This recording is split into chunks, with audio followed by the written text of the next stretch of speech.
Hey guys, Steven here, Fanatic Perspective. I have my friends on from Fire the Cannon podcast. What's up, Rocky and Megan? How we doing today? Hey, Stephen. We're doing pretty good, all things considered. Life is so good. Thank you for having us.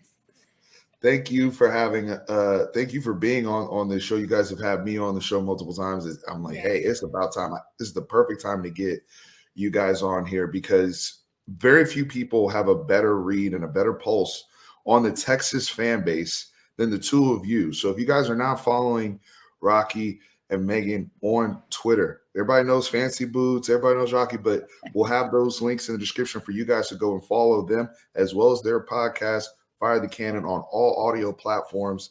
Incredible job that they do. But what I love about you guys is the energy that you guys consistently bring on a daily basis that so many of us need. That's inspirational. You guys try to be uplifting to parents, kids, fans, alum, the whole bit. So very, very grateful. I'm going to turn to you guys to talk about the atmosphere. But first, I want to give a quick shout out to our sponsor, BUSR, busr.com/fanatic. Despite the nonsense that occurred with the Dallas Cowboys last night, we did have a good day. We did have a good day overall with our picks and against the spread. A lot of you guys that are Texas fans, regardless of how you felt about the potential outcome of Texas versus Bama, we know the line actually moved again to 21.5 very late. Mhm. I know a lot of Texas fans, a lot of you guys hit me up. Hey, Steve, man, I was able to get it in right before and pick Texas to cover. I'm like, hey, this is very disrespectful at home, right? Just off of principle, Steve, I got to put money down the Texas cover.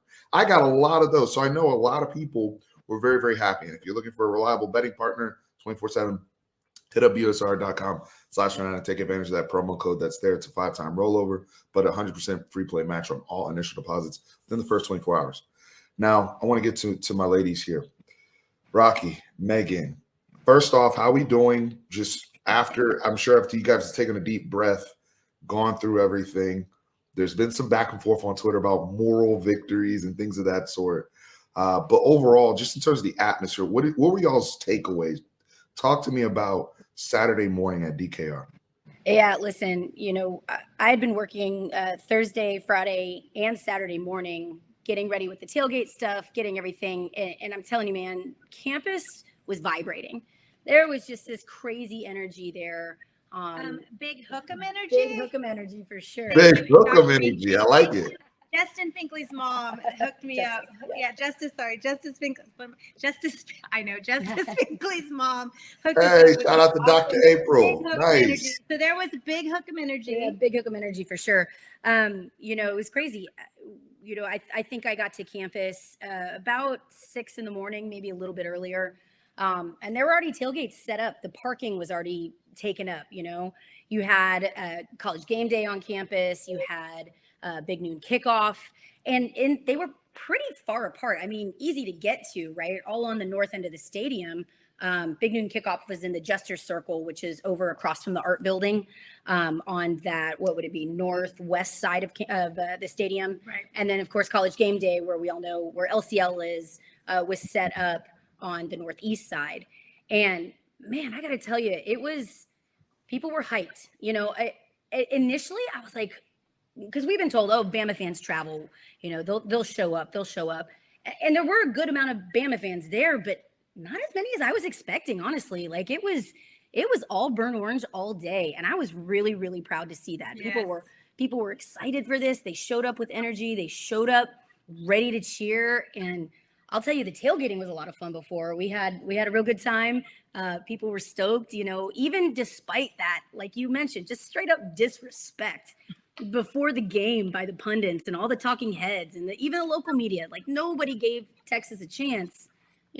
Megan did. I did a little bit, Megan did. But people, there was still a really good atmosphere, a good vibe. People were ready. People were hyped. Like there's buy-in to this team, not just with the team, but with the fans too. And I think they really showed out at DKR. I mean, I truly believe that the fans were a factor in this game. Oh, Rocky, what do you think? absolutely, the fans are a factor. I know you mentioned like that there were not a ton of Bama fans. We've had other fan bases more represented, probably even if they're a little bit closer or not. We've had other fan bases more represented, and I think that I would contribute some of that to the fact that this was record-breaking season ticket holding year. Mhm. So we had most of the seats claimed by Texas people, and I'm sure you always have a few people that buy the whole season just to get, a couple of tickets to this game. That's fine. But I think overall, most of the seats were season ticket holders. They were filled with people in burnt orange cheering for Texas. The students, this was the first time, good job, student. Not this is the first time, good job, students, but I'm saying this was the Hell first of a time that job, they had students. to turn Hell of a students away. We've all seen the aerial photos of the line going around DKR, down the street. Down Moncrief. It was past Moncrief and around. I mean, They had to turn students away. Yeah. And this was the first time they've gotten that many students. They're ready, ready to come. And they were in their seats. They were on their feet. And through the last whistle, they were still cheering for the team and supporting. And it was really good to see. Yeah, I have to say that's something I was pleasantly surprised with. Like, good job, students. When you've got big noon kickoff up there, but college game day for sure. Everybody wants to get up, get on with their signs, right? And there was a great atmosphere there too. But honestly, compared to like even in 2019 with LSU, there were so many students that were like, great, game day's here, cool. We want to be in line. We're ready. We want to get in this stadium. I mean, I felt like more students were in line waiting to get in and ready to be there. And I'm glad in that sense that that game day didn't take away from that student enthusiasm to be there and be the first in the seats, right? So hell of a shout out for sure to the students. It was crazy. And I gotta say, even in my section, I sit up, I'm on the north end zone, and I have some chair back seats, and I'll be the first to tell you, sometimes folks up there can be, I mean, we cheer, no question, but they don't always stand for the whole game. They're not The most always engaging. The loudest. Yeah. But this game, man, everybody was on their feet. Everybody was there. Whole game. Yeah, and it was a really awesome atmosphere. I mean, we were high-fiving strangers, we were hugging people. I mean, it was good. It felt like old school DKR again, when Mac got us hyped up and the come early, be loud, wear orange, stay late, like that. I felt like it had that kind of energy and those kind of vibes. And it was really nice to feel, I will never say those words that every Texas fan is tired of hearing that Sammy announced after.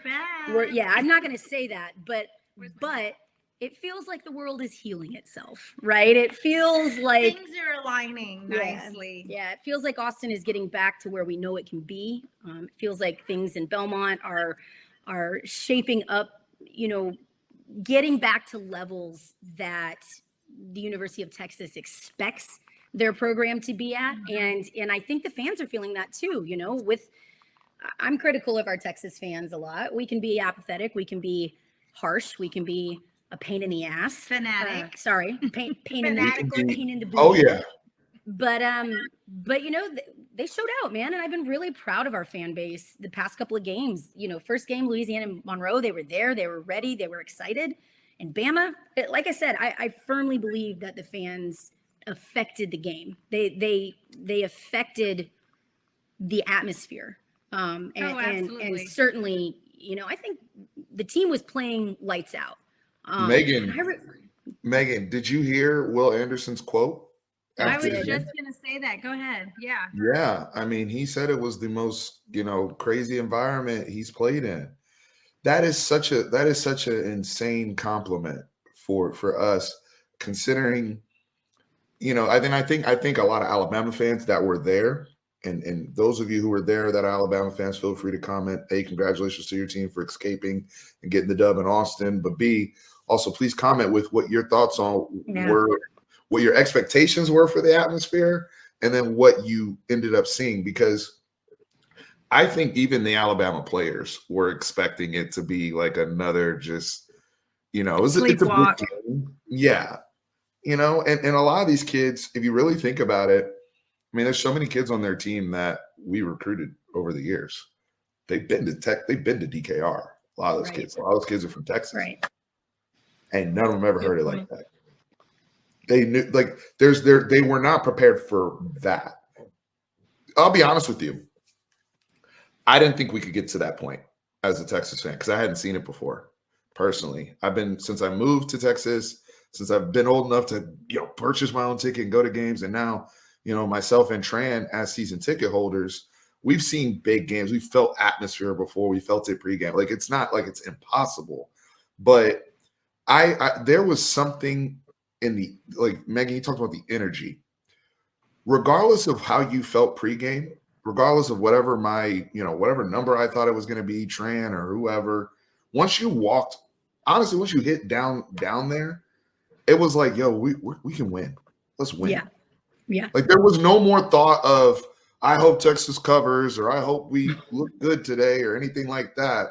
The entire thought and energy of everyone in my section I was section 31, so I'm right next to, where the players come out in the south end zone and all those sections over there. And not one person, like you said, not one person sitting down, not one person with doubts. Like, oh, here goes Bama, or here we go again.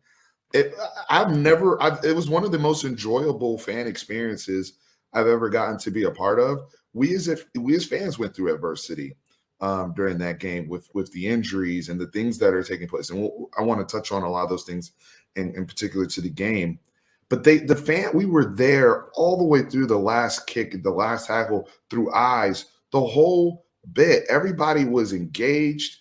I thought the players, the coordination they received, and I know they were pissed off that they lost, but to feel that energy and say, look, again, no moral victories, but we proud of y'all. Right. We are so proud of you guys. And I still feel that way today on Monday. I'd agree wholeheartedly. I would say when Notre Dame was here, before we knew that year that Notre Dame was kind of an imposter, right? And well, that year for sure. And when LSU was here, you had that kind of feeling on campus, right? You had that feeling in DKR, but both of those were night games. Both of those, you had the whole day to prep, you had the whole day to drink, and the whole day to, let loose and get hyped. And that's another thing that I was concerned about, honestly. 11 a.m. kicks are tough, man. They are. You get up early, you're tired. It's just, it's hot, right? It's just a different feeling, generally speaking, for those games. And I think that's where I was really, really, really impressed with our fans. People endured the heat. They came out, they didn't notice it. They were hyped at an 11 a.m. game. And I think, again, I can't emphasize enough, I really do think it had an impact. And I know that the players appreciated it. I mean, even, I agree, Stephen, we see them, they weren't happy about losing, of course. And I think we're starting to see that culture change a little bit, that shift where they don't just hate losing. You know what I mean? Like, they don't want to win, they hate losing, right? And I think we're starting to see that a little. But to have the fans stay after, it was a tough loss. You lose your starting quarterback. We lose several key players. Our backup quarterback, who's very capable, obviously showed a lot of heart, he's hobbled. We find out that Bijan has some injury, right? We sustained a lot of things that would have knocked a lot of teams on their ass, and understandably so. But the team was right there, and they fought through it, and they knew they could win, despite everything, despite bad calls, despite some things that didn't go their way. Points off the board, right? They hung in, and there was never this feeling like we were panicking or playing catch up or scrambling for answers. This coaching staff had the team ready. The scheming was perfect in my mind. We knew Bama didn't have answers for Texas. Bama didn't have answers. And I mean that both in the scheme, but also, again, like we're talking the atmosphere. I think you're absolutely right when you say that Bama was more worried about like heat than they were the atmosphere, right? But we rattled them. I said that several times in the stands. Bama's rattled. They made more mistakes. They most penalized Alabama game in Nick Saban's tenure. Yeah, that's right. That's insane. Saban teams don't make mistakes like that, right? And so that, to me, right there, we're in their heads. I mean, you can attribute the crowd noise to offside or to offensive false starts and things like that, but defensive offsides, that's just them. I think they were overwhelmed. I think they didn't have answers, and I think Saban Bama teams aren't in that position. They are very, very rarely in a position to not know how to respond or to be unprepared for the situation that they're in. And I think we saw that. So, yeah, I was going to say the crowd noise absolutely affected. If he's coming in and Will Anderson is coming in saying this is the wildest, loudest, environment, it showed because they were not only the false starts, that they were being pressured to rush on defense. They probably couldn't even hear their own calls. They probably couldn't even see what's going on. They had to take timeouts at untimely times that they weren't ready to take a timeout there. The speed of what, at least initially when Quinn Ewers was in the game, the speed of what Texas offense was putting on the field had them backpedaling and scrambling. They, like you said, they had no answer for it. And no doubt Texas was going to roll. And then, of course, when Hudson Card has to come in, the play calling changed, like went to all breaks. Yeah. But then they picked it back up, and they had to be aggressive. Mm-hmm. And I think the environment was just fantastic for 11 a.m. when you don't have the lights or the all the night excitement. For 11 a.m. it was packed, it was loud, and the Texas fan base absolutely played a part in helping Texas stay in that game. Is that the loudest you've heard, DKR?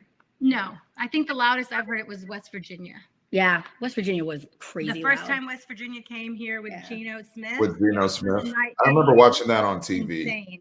Insane. To me, our you could feel the seats were shaking and rocking, and people were jumping, and it was wild. And I remember a West Virginia fan behind us turning around saying, "Is it always like this?" And I'm like, "Yeah, never has it ever been like that." Yeah. Well, but but to Taya, because Rocky, you just brought up a whole bunch of things I want to talk about right now. But the element of is it always like this? To me, is we're 15 minutes into this conversation, and yes, they deserve all this praise. We're happy about our fans, but to me, for this to really be meaningful and to show progress, this has to be. I don't think you can get back to that Bama energy as the standard, but there has to be great energy week in, week out at DKR. That's what I ask for. I really do. So starting with UTSA, we get 7 home games this year. And so UTSA, right back this week, a good UTSA team coached by Jeff Traylor coming in here. This is the game that they've circled to really be a signature, what it means for San Antonio. We're going to have some guests on later this week that cover San Antonio that are really going to dive into the importance of this football game for them, recruiting, all that. But to say thank you, right? Like it shouldn't be, we shouldn't have to ask for all these things for people to come there and enjoy the game. But I also want to say this, because I've heard a lot of fans say, counterpoint, Steve, give us something to be proud of. Give us a good product. Give us something to where we can't stand up if we down 21-0 in the first quarter. We're not playing good football. And to the credit to the players, for the players, Sark and them, they gave us something to be proud of. So we met in the middle collectively. And I think that's why both sides, you see so many players after the game tweeting, "Thank you. We felt y'all. Thank you." And also tweeting their own team. I love my team. I love my team. Yeah. Yeah. And I agree with that. I mean, I've never been accused of being a quiet fan, but I realize I'm a little out there, and I'm probably more than most. There have been times that I've definitely been frustrated. Like, come on, Texas, show up. Let's get excited. Let's support our guys no matter what. But the reality of it is, just like you said, it's a lot easier to get up and be obnoxious and excited for a team that you feel has legitimate, that they're a legitimate contender for a conference championship, to make a New Year's Six Bowl, to hit the playoffs, right? Like, it's legitimately easier to get up and be excited about that than it is like, we just came off a 5-7 season, right? Like Right. there's a lot of factors there, and I understand that.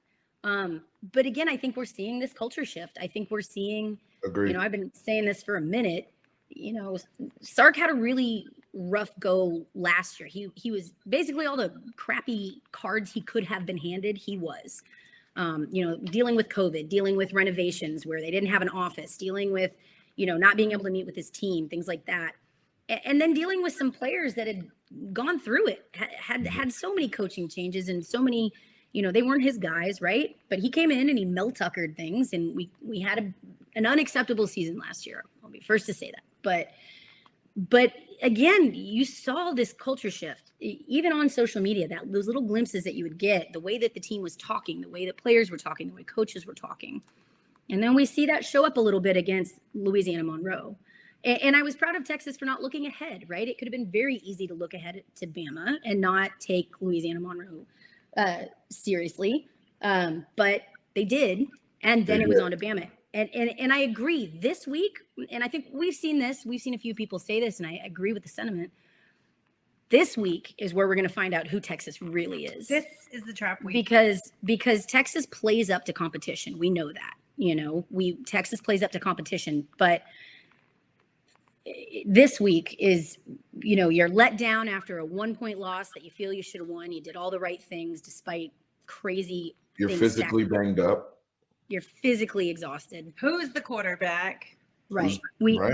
We are potentially starting our third string quarterback. Malik is out injured. So of 4 quarterback options, we literally may only have one to go to. And a wild. Right. And maybe Rojo. Right. And so I think this is a huge gut check for Texas. This is a huge moment for our team to really show that they're serious and that they're the contenders that we think they are after watching that Bama game. But this is, we find out this week who Texas really is, what their identity is. Steve Sarkisian. James. I really, you could tell for the 3 months that they talked about, he had the game plan ready, and all of the things that were happening. Quinn Ewers being so locked in to start that football game. Our offensive line, our young guys, we have to give credit to Kelvin Banks, Cole Hudson, Hayden Connor, those young guys up front. But I also want to give credit to the highest graded offensive lineman, Christian Jones, who had been much maligned and had an excellent game at right tackle, dealing with Dallas Turner, dealing with Will Anderson. And, that speaks to Kyle Flood and his development. Hey, I'm not just paying attention to the young guys like we saw with Tope last year. Anybody willing to get better, I'm going to coach you up. I don't care how old you are, how young you are. You can always get better. Then we can find a place for you. So Christian Jones doing what he's doing at right tackle. He's playing really good football over there right now. Kelvin Banks is far along as you can ask for a true freshman playing left. He's a freak of nature. Further than you could ever ask. 100%. But the game plan was amazing. They played with great pace. They had beaters drawn up for everything Alabama's throwing at them. And even plays where they didn't execute or didn't connect, it didn't slow down the energy or the tempo. Right. Even when they got penalized off of big plays or whatever happened, they were moving. They were cooking. And defense, I will say this. I'll even go a step further. We outcoached them. Watching it back, listening to Gus, listening to Joel Klatt on the TV broadcast, and they commented as well about how crazy the energy was at 11 a.m. So I'm glad we have that documented on TV as well. Jeff Traylor said today that he felt as though the best team didn't win when he watched our team. And I'm feeling the same way in terms of what we saw on the field on Saturday, because the officiating we had some issues there that reared its very, very ugly head. But net, they played to win. They had an expectation to win. Their game plan was aligned to defeat Alabama straight up and down. And we have to be very ecstatic when Quinn gets healthy and all these guys come back. Hudson Card being a professional, being ready to play when called upon, and even the coaches.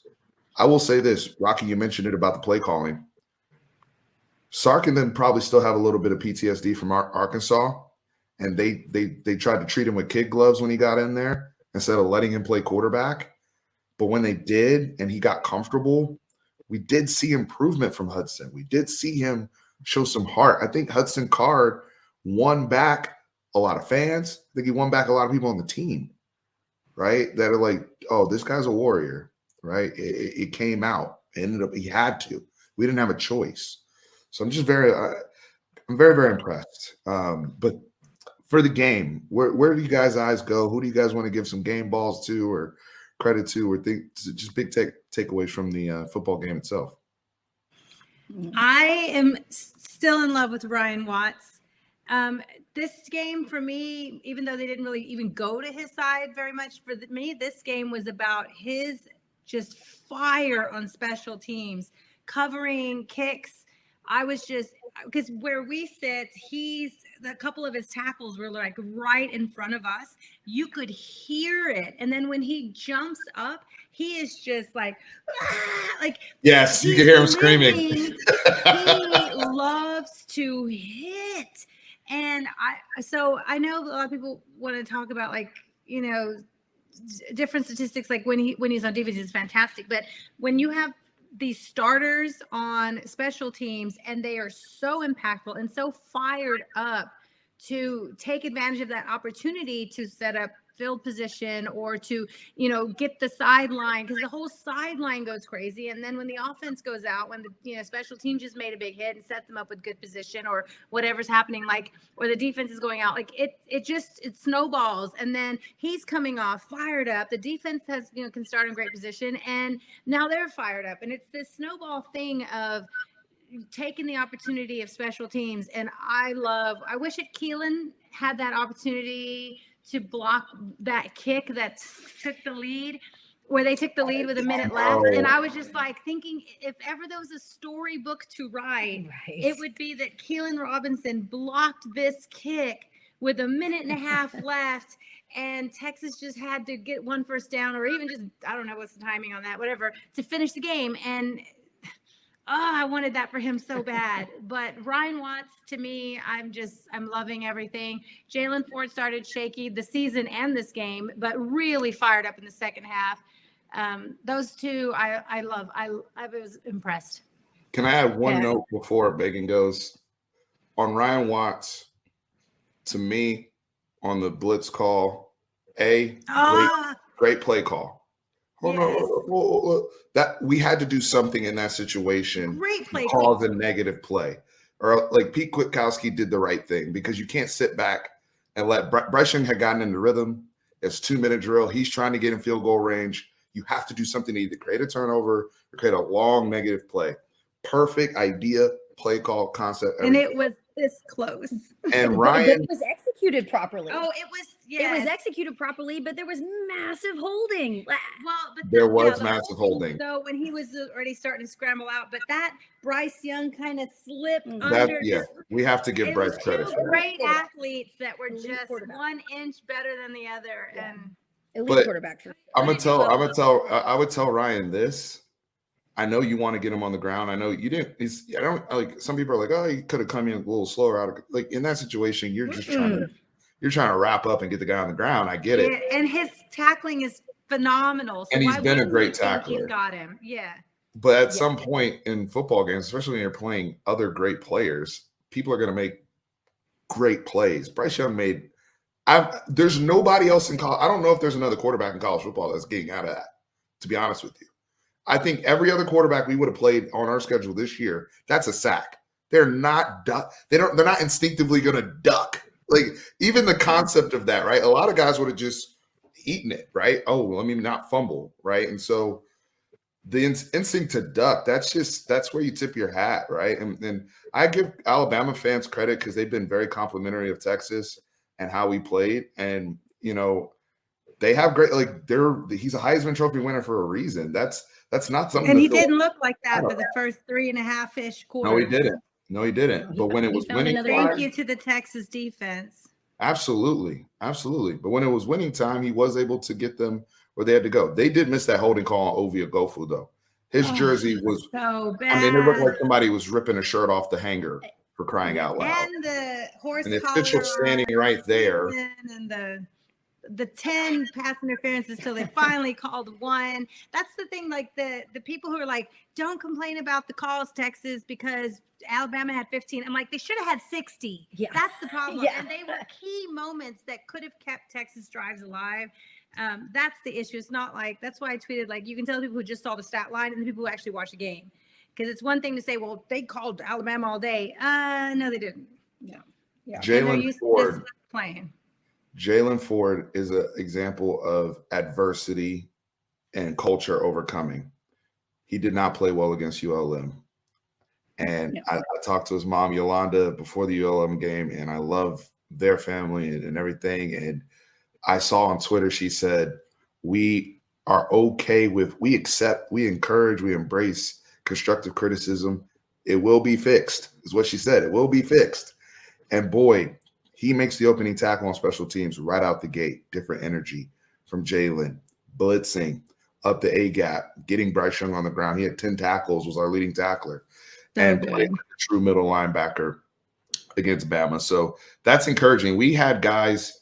One of the problems with our culture recently is when somebody has a bad game, it turns into 2 or 3 straight bad games. Mm-hmm. They don't fix it.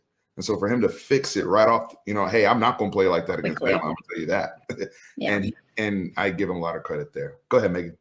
Yeah, I agree. There were early in the game, there were a few plays I saw Ford where he bit, right? He should have stayed home. He wasn't sticking with his assignments. He was biting on the ball.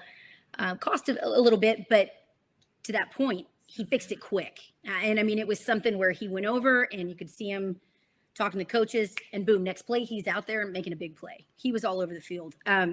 You're asking who do I want to give shout outs to? Man, I'm going to say the entire secondary. They are dealing with a whole new philosophy on defense, going that man on man. And they put Alabama receivers in a place where they had them rattled. Receivers weren't making catches for Alabama. They were scared to get hit. They were scared to get hit. That's what it looked like. They were dropping balls left and right where Bama receivers don't drop balls. But that wasn't just them having a bad day. That was the effect, in my opinion, of the aggressiveness and the intensity of this secondary out there. We talked about this with Rod a little bit. One of the things we liked in the first game that I thought really came out, I mean, I remember saying this in the game several times, Texas defense in secondary in particular is swarming to the ball. We're seeing that happen where we haven't had that before, and they're swarming when they need to and when they should be. I loved seeing whenever Alabama had a play go out, there were 5 burnt orange jerseys right there within seconds. Yeah. Speed was there. They were ball hawking. They were ready, and they were stopping what could have been plays extended, after the catch. I felt that the secondary, they showed up, they stopped Alabama. They were not letting a daggum thing get by them, right? And I was really impressed with that. That felt like a huge shift in what we've seen in the past. I think that our defense surprised a lot of people. Outside of the one big play they gave up early for the 80-something night, whatever yard touchdown it was. But then after that, 6 straight punts for Alabama. Right. And in the past, like you said, they would have been rattled or shaken or like, here we go again or whatever. No, they cleaned it up and they had pride and they had confidence in the coaching and confidence in the plan and the preparation. One big play got by them. But then when was the last time Alabama punted 6 times in a row? Yeah. Ever, like in the last decade, have they had to do that? I don't know, but Texas went toe to toe with the number 1 player in the country, the returning Heisman player, like all these things. And for 3 quarters, they looked pedestrian. They were beatable. Of course, when it mattered most, they pulled out and they had the best play on the field when it matters most. But Quinn Ewers, we talk about all the time, body language, and Sark talks about body language. And when you looked at Quinn, he was just cool and confident and smooth. You could feel it. You could feel it. Like you could just all the parallels to when Colt walked out against Alabama years ago, but all the parallels. But you could just feel it. Like, I've seen the film. I trust the plan. We put this game plan together. These are the things I know how to do and I do well. And the playbook was wide open. It was open all day. And I have no doubt that beyond the first drive or two that were completely scripted, it was going to stay completely open all day because the athletes were there, the confidence was there, the execution was there early, and that's what just Quinn. But I'm that's yeah. That's Quinn threw for 134 yards and he got hurt in the first quarter. I mean, he was more than Haynes King through the whole game of his game against App State. Well, and he was, I think they said in the, what was it? And correct me on the numbers. You're better with the numbers than I am. But for the first quarter, I mean, he had what, like a 93 passer rating. I mean, it was crazy. He was surgical. They did not have an answer, and he was playing with confidence and swagger beyond his years, in my opinion. The other folks that I really wanted to point out, and we know the names, but I still think they deserve the props. X-Man, J-Wit, and JT.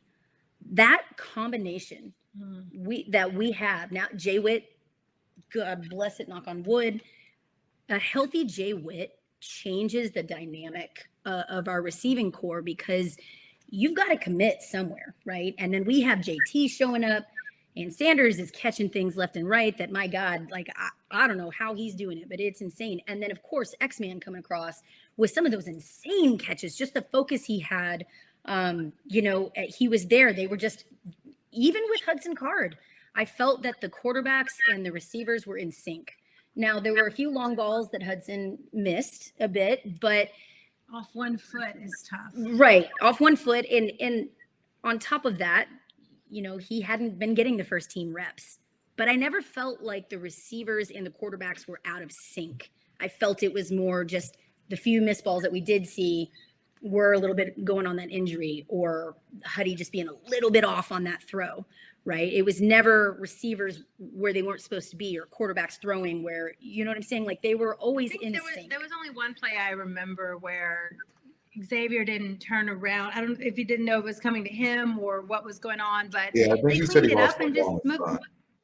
Yeah, they moved on and just kept going. And I think the one thing I would have liked to see, especially knowing we have the one, if not the best, one of the best running backs in the country and the best running back room in the country, is more. I wish we had gotten more from the run game, especially. I know when Hudson Card had to come in, they were just keying in. It's going to Bijan, if not, it's going to Roger. Like, that was they figured we were going to actually run, and we did. The play calls got really predictable. Run, bad pass for a couple of drives. But I wish we had gotten, even when the starters were out there, a little bit more from the run game and established a little bit more of the run. I feel like the overall, the total rushing yards, I had somebody bet me that Texas wouldn't get 50. We just got 50, 70 something, whatever it was. I just wish we'd established a little more of that. Yeah. But I understand that you're going against the best defensive line in the nation, so you have to be creative. And if you get, however you get your yards, being balanced doesn't mean 50% run, 50% pass. It means when I need to run, I can run, and when I need to pass, I can pass. So to me, they were balanced in that aspect. I would just like, that could have been a great moment for Bijan, even before he got hurt. That could have been a great moment for him to establish. But the scouts loved what they saw anyway because he was so versatile. Yeah. So the run game piece, I want to touch on that because I think that's a great call out there. And I made the comment, and all the prep I did for this game, I said, look, Texas is not going to run the ball like crazy in this game. All right. But I want them to be able to get dirty yards. There's times where you just need 2 or 3 or whatever, or to just keep them honest. Can we at least push forward and get those? And can we have creative different ways to get our running backs the football? And I think we established that. Now, yeah, you're never happy when you leave a game averaging less than 3 yards a carry, but the one piece of film where I feel like if I'm Nick Saban, my football team actually looked like Alabama was against the run. They were actually really, really good against the run. And rewatching the game, that was one thing that Alabama was very prepared for, especially like you said, once Hudson Card came in. The thing with Quinn is even though they had a little bit of success, because Quinn is able to touch you 50 yards down the field with the flick of the wrist, you have to back up. But when we lost that element, right. And now they can get so aggressive, not just attacking Hudson, but knowing, that's 5 is back there. We need to hone in on him and take away these lanes. They did a good job there. But I will say, right before halftime, I know we missed the field goal, but getting that deep throw to Bijan Robinson, those are different creative ways to get players like that the football. So Sark countered. And that's a problem that Sark has had here last year was his counters. Once you take something away from him, he didn't know how to and he did that. We saw it real time in terms of him saying, okay, Nick, you took this away. No problem. We're going to go this way. And those are all out there. Those are things for us to be encouraged by. I also think for the young guys, I'm glad that everything wasn't perfect for them, right? Like there's things that they can get coached up and be excited about. Like, hey, my interior, my offensive line, Cole Hudson, Connor, all those guys, they're like, yo, we want to be able to run for more yards and be able to have that coaching staff feel confident in us. We know we did a good job against pass pro. We did a good job. But in the run game, we're better than 2.4 yards per carry, regardless of who we're playing. And we feel like we're going to be better in conference play. The last point I wanted to make on Quinn before I go away, a lot of people, regardless of, whether you're a Texas fan or college football fan, his name has been floating around for so long because of the mystique around NIL and all of these things, right? But damn it, there's a reason why people rated him. And I kept saying, at what point do we trust the people that actually do this for a living? And they kept saying, there's transcendent talent here. There's transcendent abilities here. And I got a text from a buddy of mine who's a notorious Quinn Ewers hater in our friend group, not Sharp Sports. Sharp, you're cool with me right now, my boy. But a different buddy of mine who was like, yo, I think the dude's overrated, like since high school. And he texted me during the game, and he's like, I see it now. He's like, because these dudes some of these dudes are covered, and he's putting the ball. He's where putting they're the ball about to be, where they're about to be, right with people in his face. Yes. He was. There's a throw today on Twitter where it's like, oh my God, that's Patrick Mahomes, where he's falling back and he goes sidearm, and our receiver hadn't even come out. It was Jordan Whittington. Hadn't even come out his break yet. And as soon as he turns his head, ball's right here. That's you can't teach that. That's why everybody was so excited to go after the guy the first time. So it was validation. I really feel like for a lot of people, I don't see anybody anymore questioning the talent or why Texas did what they did. That has gone away. Yeah. So I just wanted to make that point. Also, in the case of Stark. Yeah, agreed. I think Texas did a lot this game to quiet a lot of the hate down, quiet a lot of the questions.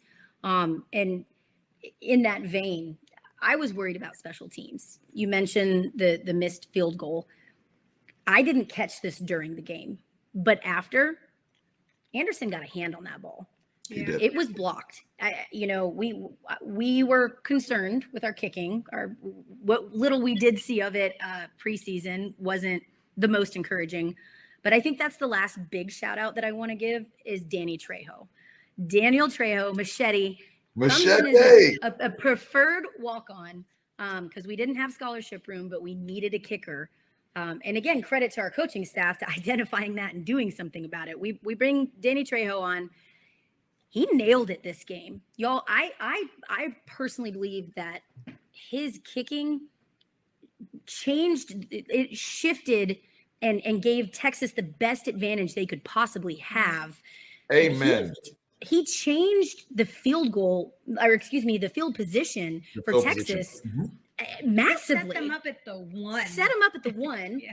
Beyond that, he was nailing it, and it changed. It made it for a long field for Alabama, when again our defense was stepping up. That to me was a pivotal point in the game, and really made a difference and had a massive impact on how Texas played and where Alabama was. So Right. I love Trejo. Especially when our offense was struggling and our coaches, it's obvious our coaches needed a little extra time to figure out the counter. Hudson needed, I think once Hudson actually got injured, he was even more somehow dialed in. All of a sudden, the adrenaline kicked in. But during that time, you have to play the field position game. You have to, hey, we got to put them way down there. Our defense is playing hot. Let's keep them down there. Trejo stepped up. He stepped up. I hadn't seen kick like that before. It was beautiful. Man. And did you notice it was actually the long snapper that stopped the ball? Oh, I see. It was our long snapper that hauled all the way down. Wow. And so we had one player kind of batted out, and then our long snapper was one that actually stopped it right at the one. That's some hustle. That's hustle. That's just, again, that to me speaks of culture shift and just a different mentality and different work ethic that we're seeing out of this Texas team that we haven't in years past. I have a question. Oh, go ahead. I have a question for you, Rocky. Outlook, rest of the season. You leave this game, sucks we lost. We've established that. But outlook, especially going into the Big 12, do you feel more encouraged, or do you still, or like how? Because I know for me, the only thing where I'm holding a little bit back from being super through the moon encouraged is the injuries we currently have right now. That's very, very concerning, especially with the, like you said, not having a quarterback. Right. Yeah.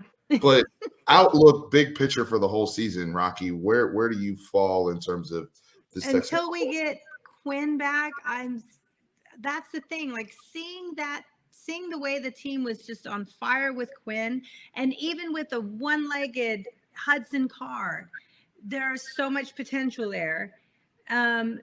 Injured indefinitely 2, 3, 4, 6 weeks, depending on which service you like. Day to day, we're all day to day. If I would be, like you said, on cloud 9, like this future is bright, let's go undefeated or whatever. If Quinn, what we saw from Quinn is what we could, and the defense and the highlight of the special teams, if that could come together consistently, I don't know another team on our schedule that we couldn't beat. With no Quinn, and asking them all to be this consistent and play at this high level is still too tough. So until we have a quarterback, I'm sticking with my 8 wins. But I already said we're going into Alabama and winning next year if Quinn is the quarterback. I have no doubt. I already booked my Airbnb. Love it. Yeah, I don't know, man. Look, I'm ever hope springs eternal with me. I love it. Definitely encouraged, obviously, by what we saw. Definitely concerned with where we're at. I still have Texas at 9 to 10 wins.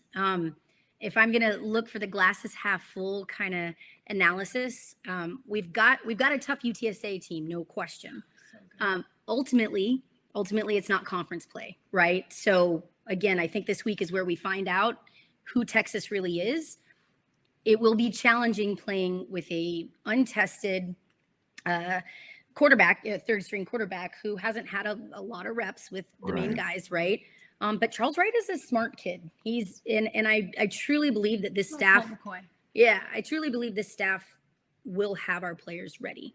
And I think that he has enough weapons still around him, and the defense playing like the defense is playing keeps Texas relevant, keeps Texas in any position, in any game that they're playing. And the way that I'm going to look at this, if we come out of UTSA with a solid win, we show up, we get some turnovers on defense, we come out with a solid win, and then we can go into Lubbock and beat Tech. I think we are in a good position in the sense that, I mean, we're talking about maybe getting Ewers back for Oklahoma, right? That's the earliest he might be back. In my opinion, that kid ain't going to miss the Oklahoma game. I just don't see him saying no to that. And the upside of it is then OU only has 1 quarter of play from Alabama and a game against, ULM to to have on film. They don't see him against UTSA. They don't see him against, But he's Tech also not getting and weeks West and Virginia. weeks of reps and coaching and putting things on film for our own coaching staff. Yeah. That's a disadvantage too. Definitely. I mean, I'm not saying it's an ideal situation, Yeah. but if I'm looking at glasses half full, we get him back. If we could hang in, and I know I shouldn't say this, West Virginia doesn't scare me right now. Of course, we're going to be their Super Bowl, but we have them in Austin. They looked bad against an improved Kansas team, but they looked bad. Tech is always going to play us hard. We know that.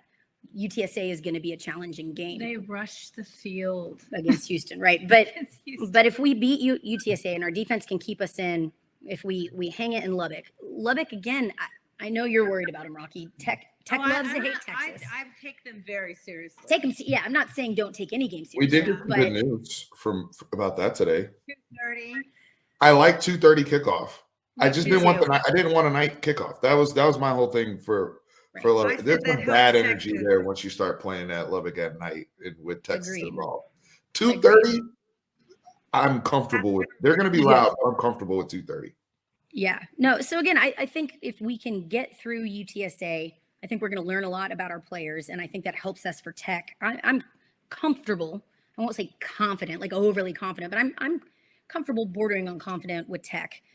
West Virginia, we're looking way ahead, but I'm not losing sleep over West Virginia at this point.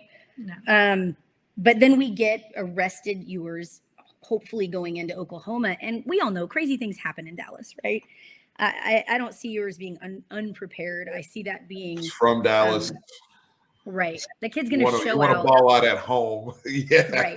Right. And look, we hadn't seen him. He hadn't touched a football in almost 2 years before he played for Texas. So yes, it sucks. Of course, you never want your starting quarterback to miss reps and to miss games. But if there is a player that I think can step up and show out having missed those reps, I think it's Quinn. And I think we're in a good position and the future is bright with him. I agree. One thing that you always look for, and this isn't any walk of life, it's what do people say about you when you're not around? And one of the things that it really sells me with Quinn, I haven't seen, especially in a long time, a quarterback at Texas that gets the amount of praise from all these other players, NFL players, literally tweeting like, "Oh, Quinn, that dude." Like they know these guys in the inner circles that work out with each other, and they also the camaraderie, right? Like I had behind the scenes, I had a lot of young guys that are, either on the team or whatever, telling me like, "Oh no, Quinn gonna be ready for Bama. Don't worry, Steve." That's his energy. Like trust me, he's not going. ULM, put that away, Steve. He's gonna be ready. And I kept hearing that, and so now seeing it, and then these NFL guys that are also like very, very high on him. It's encouraging. But one thing I will say with this football team, and this is where it's awesome to see them come together. I like how they help each other and try to step up when other guys are down or something happens. And I think we'll see that with my man Charles Wright out of Austin, Texas, when he gets in there. Yeah. And there's different ways they can help him out, okay? When Quinn struggled early against ULM, they went to their short game, they went to screens, and guys blocked a little bit harder. Hey, Casey Kane, I got to break this tackle to get upfield and make a play for my quarterback, make a play in the run game. Anything we can do to make the game as comfortable for Charles. Fans, people listening, we have to have grace with Chuck, okay? I don't want to hear any BS when he's out there. If he gets off to a slow start, I don't know what to expect, okay? But if he's playing against UTSA, he has not gotten the reps really since this entire thing has started. He knows certain amounts of the offense, yes. But in terms of actually throwing to Xavier Worthy, who you need to understand how fast he is to get that timed up to hit it every single time, or where to put the ball with a Jatavian Sanders, he hasn't had those opportunities to work with them. So we have to have grace in terms of allowing him to work himself into the game. The other thing, y'all mentioned it up front because what Steve is going to do. He's going to run Roschon Johnson's package heavy in this game. That's the like other the way. K-State last year. Yep. You go right back to the K-State game plan last year. Anytime you're in between inside the 20, any second and short situation, we're going roll cat. And we really haven't even thrown out of that package as much as you'd probably like to see. But having that type of player on your team, most coaches don't have that luxury of just having a former quarterback that you can just lean on heavily for a pass. Who would be a starting running back in any team in the country. Right, right. So that's why my expectation, and then the challenge to the guys up front, right? Starting with Majors, Connors, Hudson, and all those guys. The 6 offensive lineman package, and we didn't mention that with Carrick. Y'all go ham in the run game this week. UTSA is good, but they're not as big, right? You can wear them down. So this is the week where y'all go ham in the run game, get right, help out Chuck, and Roshan take you home. We'll be fine. I really, it sounds scary. Now, if we were playing, Baylor or somebody like that, then we have a different conversation. But considering the defense we're about to face, this is just strictly because UTSA's offense is really good, but their defense. This is a game where Steve and them can also play a little ball control. Hey, go on some 7-8 minute drives, and you get out with a comfortable win. So we'll see how things play out. I'm not going to ask y'all for predictions because I know y'all have to do your show this week and go through everything. But any final closing thoughts or anything you want to touch on before we head out here? I'm so happy to have you guys on the channel today. Okay. I'll just say, just to kind of reiterate something that I had tweeted, two things. One, when the final score was up on the board, I tweeted no moral victories. But I'm proud of what, the fight or something like that. I know there's been some people saying, Texas moral victory. Like, no, I can see a light at the end of the tunnel. I can find positivity. I can have some hope coming out of everything about what happened on Saturday, the fans, the coaching, the adjustments, the adversity, all that. The defense so improved. I can see all that and be a hopeful, positive person without trying to have some kind of moral victory battle loss. Those are two different things, right? So yes, I found positivity in life. Oh, how horrible. And the second thing I want to say is when Sarkisian said, we will know what this team is made of when they face adversity. They faced adversity when QB1 went down. They faced adversity when QB2 was limping. They faced adversity when the ref was literally taking points away from them, when they had done everything they could to be in the best position against a Heisman quarterback and had him down in the end zone. And the refs were like, oh, well, whatever. Do you think that was a safety? Absolutely, that was a safety. I understand their explanation later about why they couldn't review that, but the call was so bad to begin with that it erased it all. But they ruined it from the beginning. Yeah, because then they tried to say it was so bad. They flubbed it. So now the argument that I will say, and to me, what I saw was, so we know that his calf was down, right? The question at that point, they called Overshone for targeting.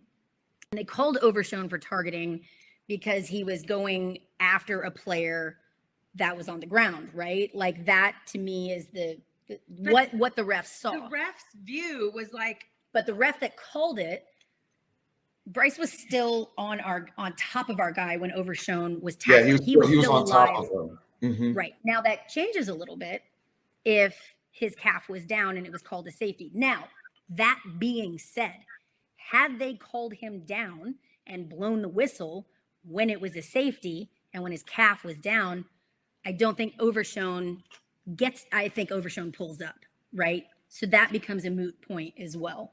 But it was such a weird call. The fact that, the ref that called targeting, again, I don't agree it was targeting, period. They obviously called it back. And then at that point, they couldn't review.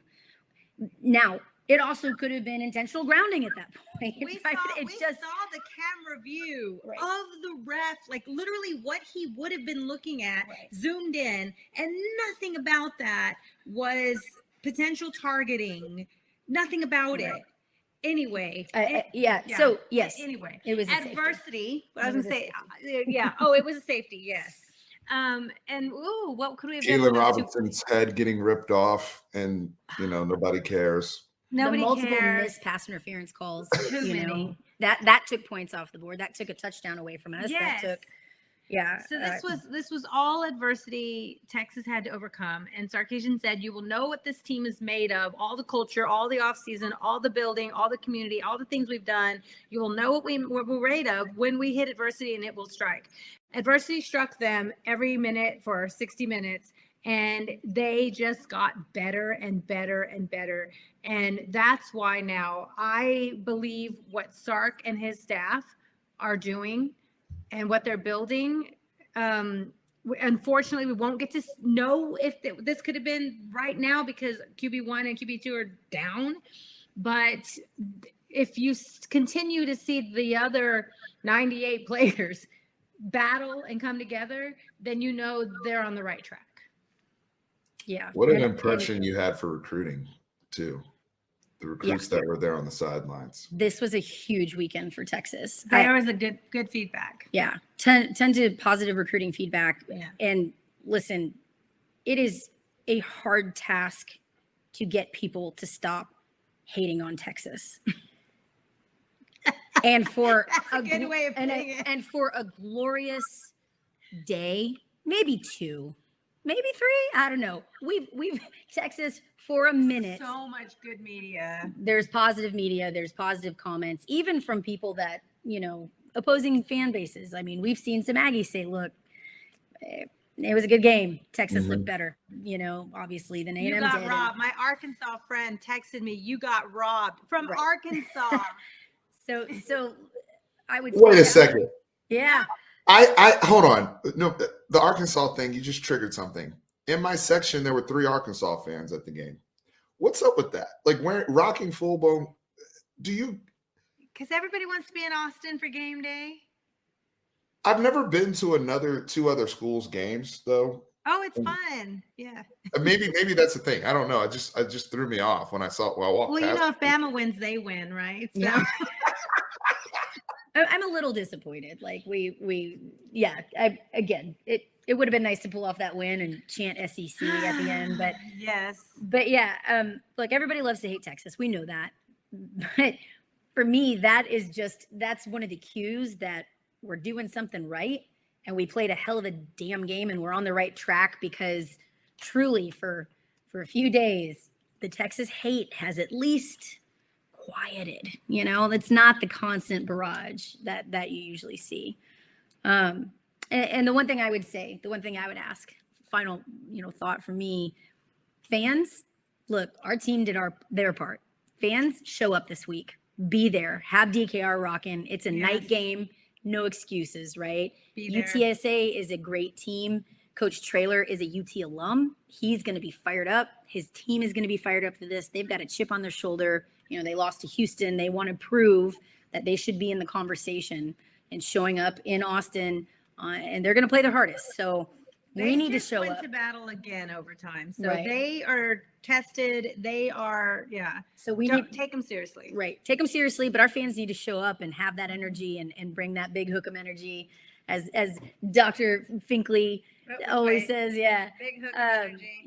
Show up, be loud, be obnoxious, be awesome fans, show the team we love them, show them that we believe in them. Because I'm telling you, they feed off of that. Let's turn it up. If we expect the team 100%. to turn it up, let's turn it up. 100%. And I apologize too. I know that their rivals, Texas State, who's Sun Belt, Fun Belt, they're actually Conference USA. So I apologize for screwing up the conference earlier.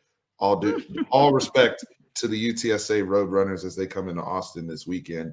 And you know what? Again, credit to Alabama, Nick Saban, and them for pulling out the win. The lesson to be learned there is still we got to win the football game. That's still the lesson. That's still the objective. Megan, you talked about the positive energy and respect that Texas has gotten. That can be sustained to some degree this season if we do something to continue to validate that. If Texas goes back into a shell or continues to show regression, and look, people are not going to care about our injuries. We know the team inside and out. So we know guys banged up, injuries and all that type of stuff. But the people watching from afar, they're now going to, they're going to say, well, is Texas just getting up for Bama, or have they really turned the corner? And I think that's a fun challenge for the staff. I think that's why they wake up every day and do what they do, to really show and put that evidence on the film, on the field, in front of us, that they are changing things. The culture is changing. And this is what we can expect week in, week out. I've gotten professional effort from them 2 straight weeks. If we can have that every single week, then we will be in Arlington. I will say that. We will be in Arlington for the Big 12 championship game. If you can give me that. Yeah. So, again. And a quarterback, please. And a quarterback. Well, I tell you, one of the things we have to consider is, you saw like last week, there were some Texas players. They're in a money-making year, and the opportunity to go against the 4 and 5 stars all across the Bama teams. He had, players like Anthony Cook and Ryan Watt. Like this huge day for Anthony Cook. Yes, Anthony Cook. Guys that have a chance to show the NFL scouts who were there what they can do against the best talent.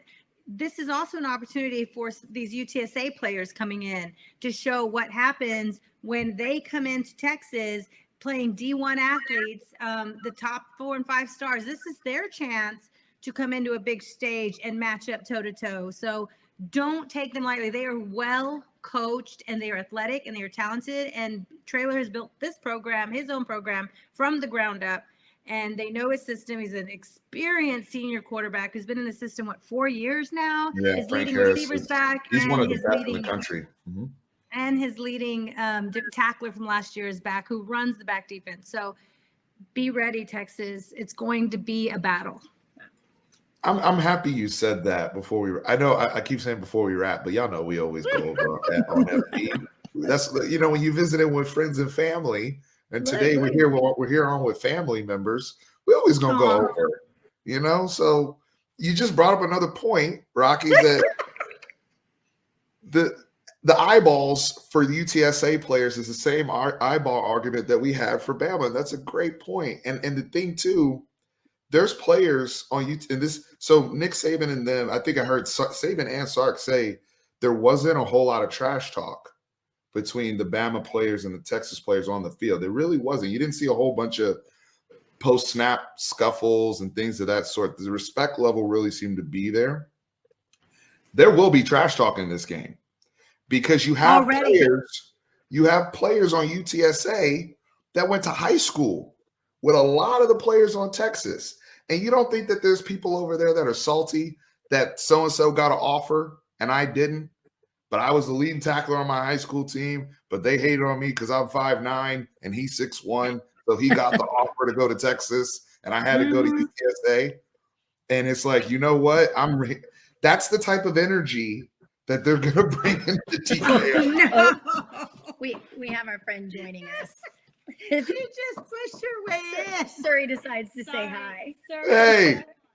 She said, "Oh, we're having a family meeting right now. Let me come say hi." She heard family and jumped right in. Like family? Oh, that's sorry.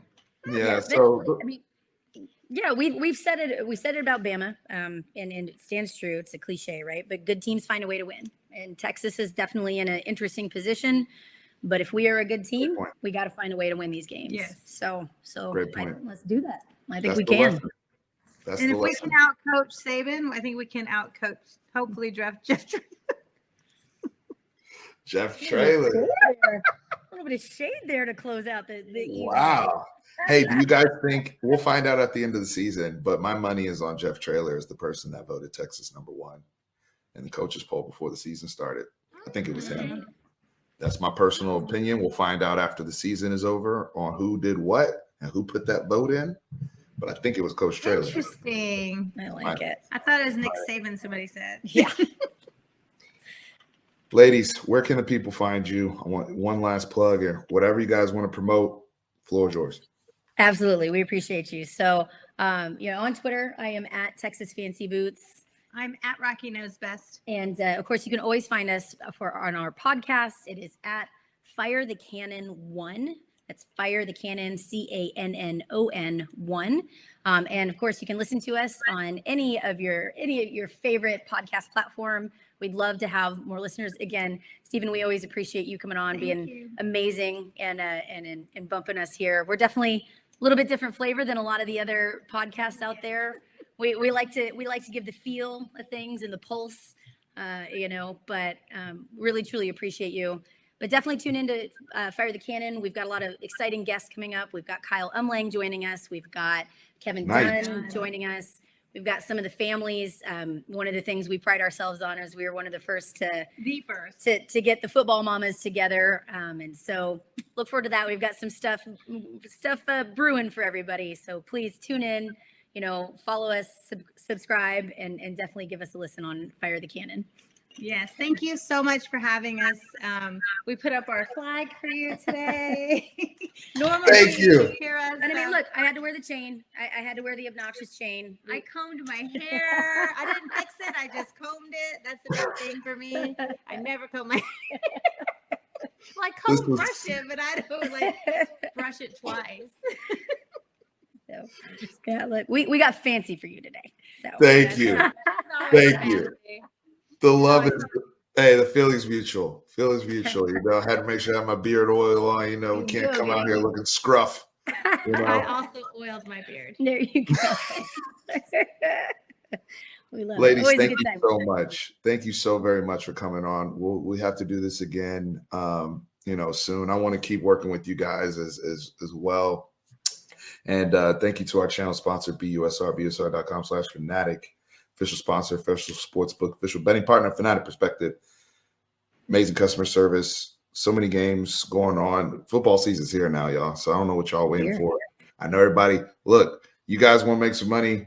Bama's playing Louisiana Monroe this week. Spread's minus 49. All right. Somebody's gonna have to pay. All right. Nick said somebody got to pay. I'm just throwing that out there. My Titans opened about -8 against yesterday, and then by the time the game kicked off against the Giants, it was -4. I'm like, oh, Vegas knows something. And then the Giants pulled it off because they went for oh my God. We had a brutal day in the NFL. Megan, at least the Texans tied. Listen, we didn't lose, okay? You didn't lose. My team didn't lose. Well, my other team did. And the Lions, I thought, everyone thinks that. No, they were up and then they blew it. No, my team was up and blew it. Y'all are adorable. I appreciate the positivity, but here's the thing. And I'm trying to teach Rocky this.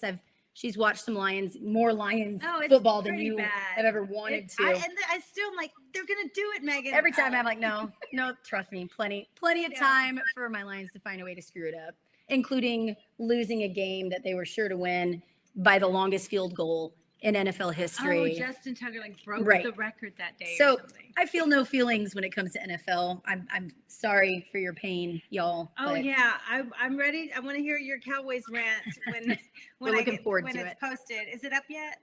It's up. Okay, I'm gonna go check it out. I sat through that game too. It's up. It's not, for those of you who are normally used to seeing polished Steve, that's not him. Okay. I'm just putting the expectation there. You will get a passionate version of Steve. You will get a very upset version of Steve, and a Steve speaking truth. But that was not polished. That was pure emotion. And I still feel that way. I stand by everything I said in that video last night on the side of the road. So did you use the word impotent? Listen, you always keep it real. Fanatic, you always keep it real, man. So that's what people love about you, is that you are a real deal. Thank you. Hey, I went. The one thing I didn't get to talk about, actually, I'll save it for offline, and maybe you guys might bring it up on your show this week. Love it. But we'll have a little teaser there, so y'all can go over to Fire the Cannon and talk about one other big topic that was previously discussed between the three of us on a different episode. I'll tease that. However, thank you so very much, Rocky, Megan. Guys, remember, horns always up.